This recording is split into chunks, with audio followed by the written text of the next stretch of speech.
Assalamualaikum warahmatullahi wabarakatuh. Salam sejahtera untuk kita semua.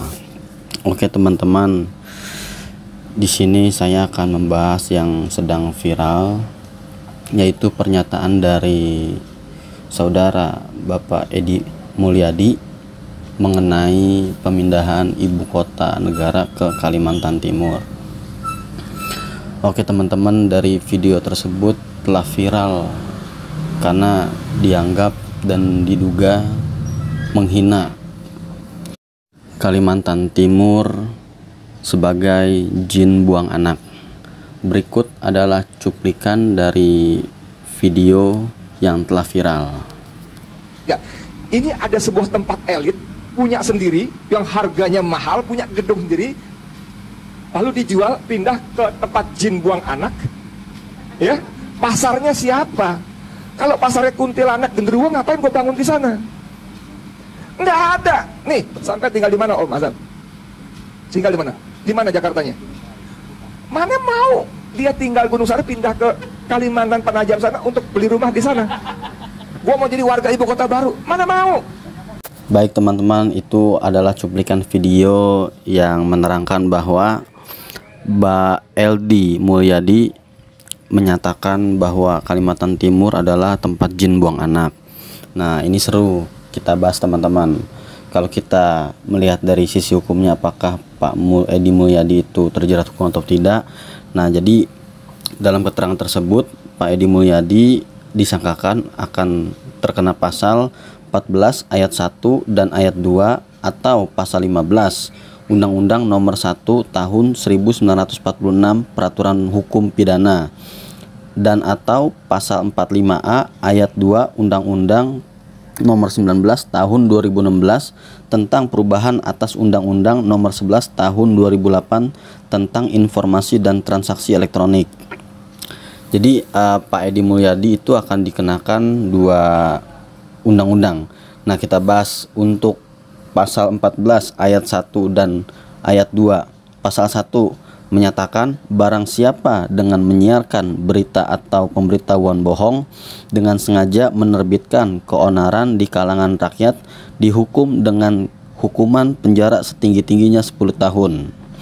Lalu ayat 2 menyatakan barang siapa menyiarkan suatu berita atau mengeluarkan pemberitahuan yang dapat menerbitkan keonaran di kalangan rakyat, sedangkan ia patut dapat menyangka bahwa berita atau pemberitahuan itu adalah bohong, dihukum dengan penjara setinggi-tingginya 3 tahun.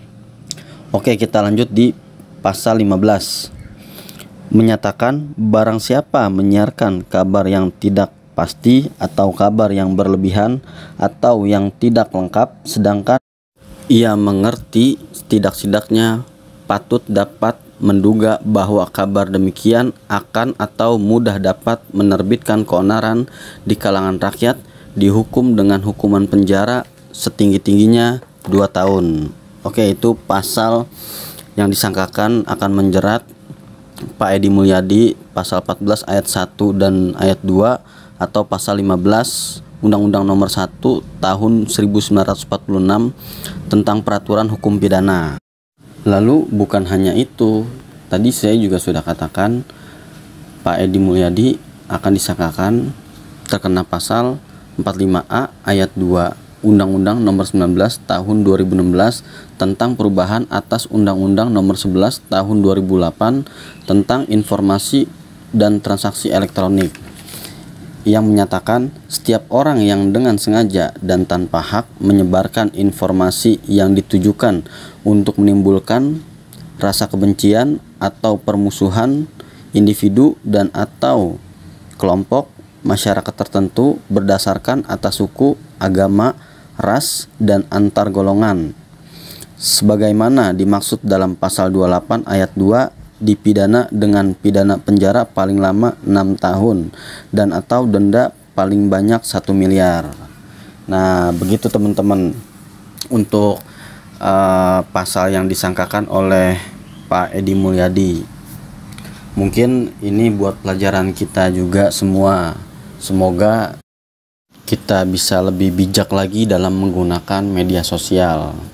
Dan bagi teman-teman jika ada suatu unek-unek terhadap orang lain atau terhadap suatu wilayah atau apapun lah tentang SARA, itu jangan digunakan melalui media sosial karena itu sangat krusial banget di media sosial tersebut.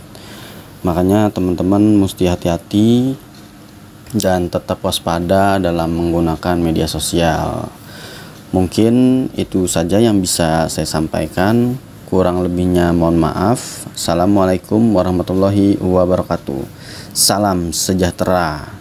NKRI harga mati, merdeka, merdeka, merdeka.